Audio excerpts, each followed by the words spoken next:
প্রতীক্ষার অবসান। অবশেষে সাত পাকে বাঁধা পড়লেন শ্বেতা ও রুবেল। বিয়ের দিন লাল টুকটুকে বেনারসি, লাল ব্লাউজ আর লাল ওড়নায় এক্কেবারে চিরাচরিত বাঙালি কনের সাজে সাজেন শ্বেতা, আর রুবেল পরেছিলেন সাদা সিল্কের পাঞ্জাবি আর ধুতি। 19শে জানুয়ারি রবিবার বৈদিক রীতিতে বিয়ে করেন এই টলি জুটি। বিয়ে দেন মহিলা পুরোহিত নন্দিনী ভৌমিক। দুজনকে এদিন বৈদিক রীতি মেনে বিয়ের মন্ত্রপাঠ করতে এবং আচার পালন করতে দেখা যায়। এই দিন শুধু শ্বেতার সিঁদুরে রুবেল সিঁদুর দেয়নি, একই সঙ্গে শ্বেতাও রুবেলের কপালে সাম্যের সিঁদুর ছুঁয়ে দেন।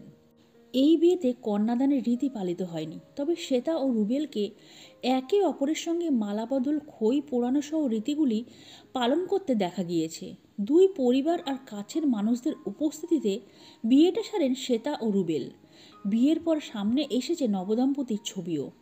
প্রসঙ্গত রবিবার দমদম ইয়ামি সিটির বিপরীতে রাজা প্যালেসে বসেছিল শ্বেতা ও রুবেলের বিয়ের আসর। শ্বেতা রুবেলের বিয়েতে আশীর্বাদ করতে হাজির হয়েছিলেন প্রজাপতির পরিচালক অভিজিৎ সেন। এদিন বিয়ের আগে কনের সাজে সেজে ফুলের আচ্ছাদনের নিচ দিয়ে নাচতে নাচতে বিয়ের আসরে ঢুকতে দেখা যায় শ্বেতাকে।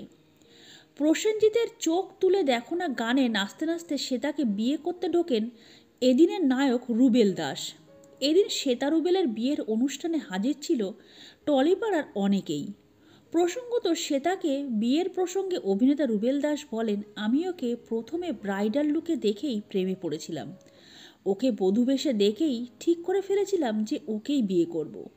প্রসঙ্গত যমুনা নাকি সেটে দেখা হয়েছিল শ্বেতা রুবেলের, তাই তাদের যখন আলাপ হয় তখন দীর্ঘ 9 বছরের সম্পর্ক ভেঙে যাওয়ার দুঃখে ডুবেছিলেন অভিনেত্রী। আর তখনই শ্বেতার মনের সেই ক্ষতয় ভালোবাসার মলম লাগান রুবেল দাস।